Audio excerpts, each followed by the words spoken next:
Le FC Barcelone traverse une période très mouvementée.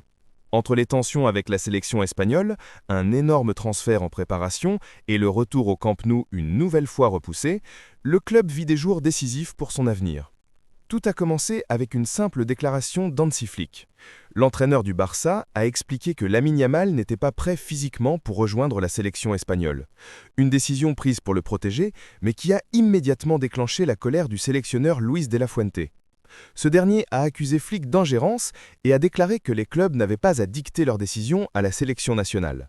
Il a même laissé entendre que si Yamal avait simulé une blessure pour éviter la Roja, il y aurait des conséquences. Ces propos ont provoqué une véritable tempête médiatique. La presse madrilène accuse le Barça d'abuser de son influence, tandis que la presse catalane défend Flick et Yamal, affirmant que le jeune joueur souffrait réellement d'une fatigue musculaire. À Barcelone, le vestiaire a pris la défense du joueur. Flick, lui, garde le silence, mais soutient fermement son protégé. La tension reste vive entre le club et la fédération espagnole, et cette affaire pourrait laisser des traces dans les semaines à venir. Pendant ce temps, Deco prépare une opération spectaculaire sur le marché des transferts. Le directeur sportif du Barça veut faire venir Lautaro Martinez, le capitaine de l'Inter Milan. Le profil parfait selon lui. Un buteur complet, un leader, un joueur capable de ramener l'instinct tueur qui manque à l'équipe depuis plusieurs saisons. Deco considère Lautaro comme une option plus réaliste que Haaland ou Alvarez, car il correspond parfaitement au jeu collectif du Barça.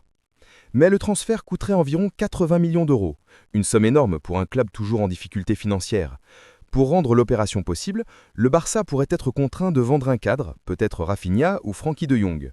Ce serait un choix difficile, mais Deco veut envoyer un message clair. Barcelone revient pour se battre au plus haut niveau.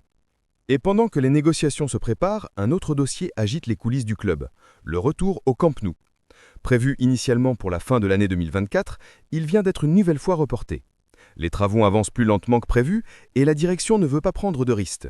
Le Barça restera donc au stade de Montjuïc jusqu'à la fin de la phase 1B du projet, quand la capacité atteindra environ 45 000 spectateurs. Ce choix est aussi économique. Selon les dirigeants, jouer à Montjuïc rapporte autant qu'un retour partiel au Camp Nou, avec seulement 27 000 places disponibles. Le club préfère donc attendre pour inaugurer un stade totalement prêt, sûr et moderne.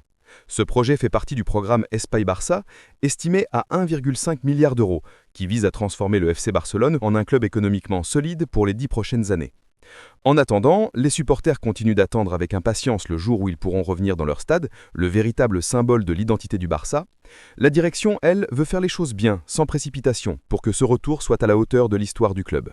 Le FC Barcelone vit une transition complète, sportive et institutionnelle, mais malgré les tensions et les défis, le club garde le cap.